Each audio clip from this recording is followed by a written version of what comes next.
Já estamos de volta com o seu estilo de vida e vamos dar continuidade ao nosso bate-papo do dia falando sobre a hipocondríase. A gente estava conversando, inclusive, que o corpo é psicossomático, né? Sim. Então, muitas vezes, quando você pensa muito naquilo, quando você exercita muito aquilo na sua mente, o corpo realmente apresenta sintomas de que você está sentindo. Sim, existe sim. Muitas pessoas ficam na cabeça que estão doentes. E tem um teórico da psicologia que trabalha na parte de alma, ele fala que tudo que fica no nosso pensamento, isso gera nosso corpo. Nosso corpo fala, às vezes, ele necessita. E quando ele grita, é porque isso já está na nossa mente, já gerou na nossa vida. É assim, as pessoas pensam negativos e acontece aquela coisa negativa. Porque, por natureza, nós já temos não por natureza. E se a gente falar assim, eu não vou fazer isso, e já coloca o não na frente e gera que futuramente recebe o não. Tá? Então, a gente tem que trabalhar com a nossa energia, nossa cabeça, sempre com sim positivo. Mas, no caso, essa pessoa realmente pode desenvolver uma doença, chegar a desenvolver algum tipo de problema por estar somando todas essas coisas? Sim, com certeza. Tá? Dá exemplo, você vai ao médico, você está assistindo um sintoma, aí você começa a ler alguns sintomas na internet, chega no médico com a cabeça cheia de informações e começa a perguntar do médico, o médico fala que não, e você acha que tem. E você acha, você não vai passar um remédio para mim? Não, você não tem nada. Você chega na farmácia, você compra o remédio porque você tem certeza que você está doente, que o médico Nesse errou. caso, não é aconselhável que a gente fique procurando todas as informações na internet. Não, não é aconselhável.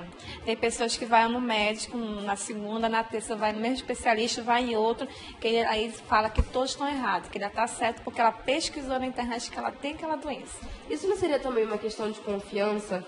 Por exemplo, você tem um médico de confiança, uma pessoa em específico de confiança, e aí todas as vezes que aquela pessoa diz aquilo, você encara aquilo como verdade absoluta. Pode ocorrer, muitas vezes, mas quando a pessoa já está com esse transtorno, ninguém tira da cabeça dela, tá? Qual o fator para melhorar esse transtorno da vida da pessoa? Ela fazendo terapia cognitiva comportamental. Vai gerar cura? Não, não vai gerar uma cura. Vai acalmar ela para aceitar a situação. Porque ela está tão transtornada que ela está doente, ela tem que fazer terapia. E o psicólogo com o psiquiatra vão se unir para ajudar esse fator da pessoa, senão ela não vai ter melhoria alguma. E aí, nesse caso, a melhoria não seria através dos próprios remédios, seria mesmo a questão da mente. Da mente dela, que ela está doente na mente. Precisa ser trabalhada. Tem que trabalhada. Nesse fator, se você tiver alguém na sua casa com esse comportamento, o melhor fator é trabalhar na escuta, deixar ela falar, que ela vai se cansar, que ela está vendo que ela está mentindo para si própria, deixa ela falar, deixa ela se fazer de coitada, que ela está doente mesmo, você escuta ela. Não bata de frente, porque se você bater de frente, vai ser pior para ela, porque ela vai falar que você está errado e que ela está certa. E aí, no caso, vai ser um pouco mais complicado de desconstruir isso. Sim, aí é bom você deixar ela falar. Porque provavelmente cada um de vocês tem um ente querido da família que se faz de coitado, que está doente e quer atenção. Deixa ele falar que ele está morrendo, que ele vai falar várias doenças. Ele não vai falar só, ele vai falar vários transtornos na vida de vocês. Ele vai começar de uma dor de barriga e vai terminar que ele acha que está com câncer. Deixa ele falar, que é o momento ele falando, ele vai acabando de aliviar aqueles fatores que estão na cabeça dele. Não é bater de frente, falar que você está errado, não mostrar que ele está errado sim, mas é bom deixar ele falar que está ocorrendo. A partir disso ele vai esvaziando, seria como se ele estivesse esvaziando aquele potinho dele que está tão cheio de informação, que está tão cheio, está esgotado, né? Sim. De tantas opções de doença, ele vai falando, vai externando isso e isso vai melhorando a questão da mente. Vai sim, qual a situação? Ele vai falar tudo que está ocorrendo, que na próxima vez que você tiver o encontro, ele não vai falar mais, porque ele vai sentir vergonha. Provavelmente que ele já sabe que ele não tem esse doença, esse transtorno que está ocorrendo na vida dele. Então já externou e aí não precisa mais estar batendo na mesma tecla. Não, muitas vezes não. Porque muitas vezes, a gente sempre fala que as pessoas têm um centro de mimimi, ela quer atenção. Ela quer ser um centro de atenção, ela quer mostrar que ela está ali naquele fator. Então deixa ela falar que ela está doente. Mas até que ponto também a gente precisa aturar isso, doutora? Porque eu acho que é bastante complicado, né? Sim. Você tá ali no dia a dia, o dia a dia é corrida, existem coisas que a gente precisa se preocupar e de repente a gente precisa sempre parar para ouvir uma pessoa que tem o mesmo discurso, com esse mimimi, como você está falando, e aí se colocando numa posição de coitado e ao mesmo tempo você está pensando ali, meu Deus, estou perdendo tempo ao invés de ouvir essa pessoa, eu podia estar fazendo alguma coisa de uma forma muito mais prática. Então, até que ponto a gente realmente precisa dar corda para essa pessoa aí e acreditando que ela está vivendo nesse mundo, né? Nesse fator, ela falou a primeira vez. Provavelmente ela não vai falar na segunda. Se eu vir a falar ou discutir, vocês têm que mostrar o ponto para ela, Cláudia. Você já foi vários médicos, já fez vários exames, então você não está doente. Então você tem que procurar outro especialista. Vamos procurar um psicólogo? O psicólogo vai ajudar você para mostrar que você não está doente. Ocorre muito que as pessoas acham que estão doentes, mas é a mente que prejudica as pessoas. E deixar bem claro que ninguém fica doente de um dia para o outro. A doença já vem desde a infância, vem somando, que nós começamos, vem somando e a pessoa, no estalo, gera um transtorno. Ou ele pode surtar do nada, tá? Isso tudo somático e na vida adulta vem a transtornar esse fator. Quando a gente começa a perceber que isso está se somando, que está começando a acontecer, é interessante que aconteça aquele stop já de imediato, para que não some, não se transforme na questão da doença em si, na questão da patologia em si. Sim. Ou é interessante que a gente continue deixando e que essa pessoa trate só no psicólogo mesmo, dentro do consultório e daquela forma mais correta, mais formal. Como que a gente lida com a pessoa que está entrando nessa questão? Se ela já foi no especialista, vez que ela não tem nenhuma doença, o psicólogo vai ajudar ela, vai mostrar. Na terapia cognitivo-comportamental, nós vamos trabalhar, ela vai se encontrar, ela vai ver onde que ela está errando, por qual motivo ela está com essa coisa na cabeça dela.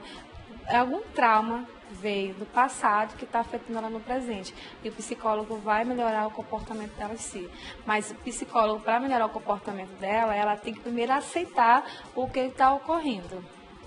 E no caso, essa aceitação acontece a partir das conversas. Das conversas, tá? Porque na primeira consulta nós vamos conversar, mostrar o procedimento, vamos fazer exercício de casa, quando ela voltar, se ela fez exercício de casa, nós vamos ver uma melhoria dela. Como que acontecem esses exercícios de casa? Tá, a gente dá um livrinho para ela, uma caderneta, e ela vai anotar os fatores que estão afetando ela. E os que está afetando ela tem que tirar da vida dela. Tentar não colocar na cabeça dela, não ficar pensando.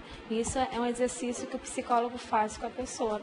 Seria mais ou menos a mesma rotina de uma pessoa que é viciada em álcool ou de uma pessoa que é viciada em cigarro, enfim, sim. de qualquer vício. Qualquer vício, porque querendo ou não, o remédio é uma droga na vida da pessoa, ela necessita daquele remédio na vida dela.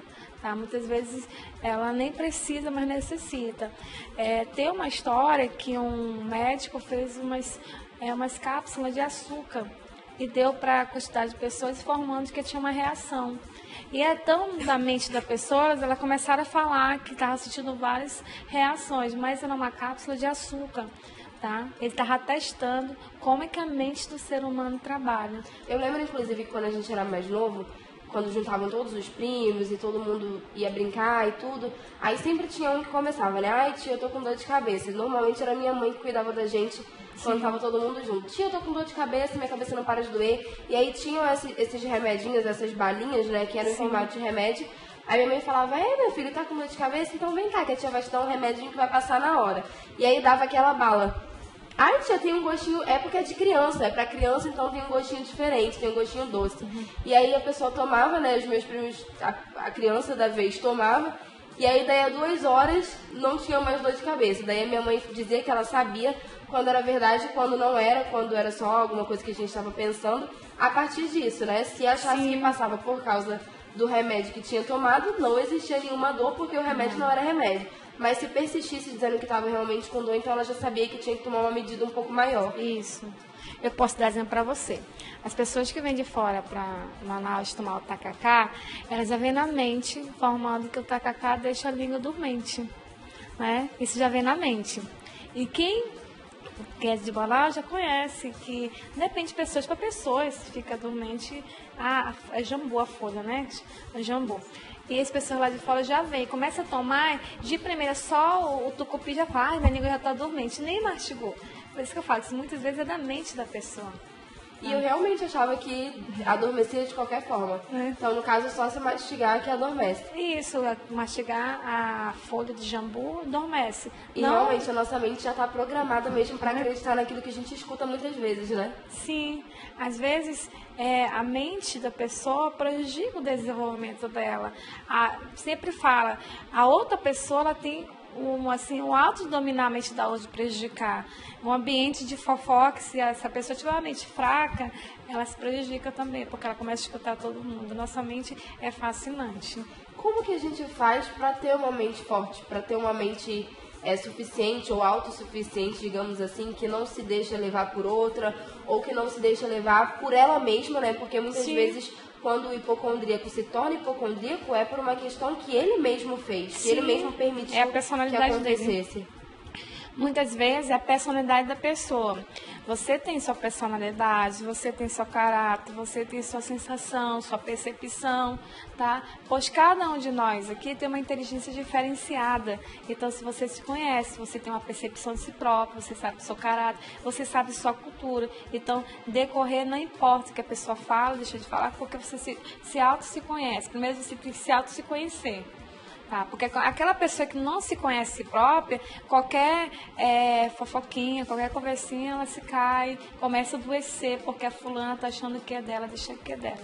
E já consegue acreditar em uma coisa que viu na internet, né? Sim. Que não tem nem tanta certeza se é correto ou não. Pra gente finalizar, depois que essa pessoa passou por todos os tratamentos, se livrou das hipocondrias e não é mais uma pessoa hipocondríaca, que consegue se controlar em relação aos remédios, ela pode continuar tomando os remédios quando realmente for necessário? Ou os remédios não podem mais estar na vida dela, porque senão, digamos que ela tem uma recaída em relação a esse vício?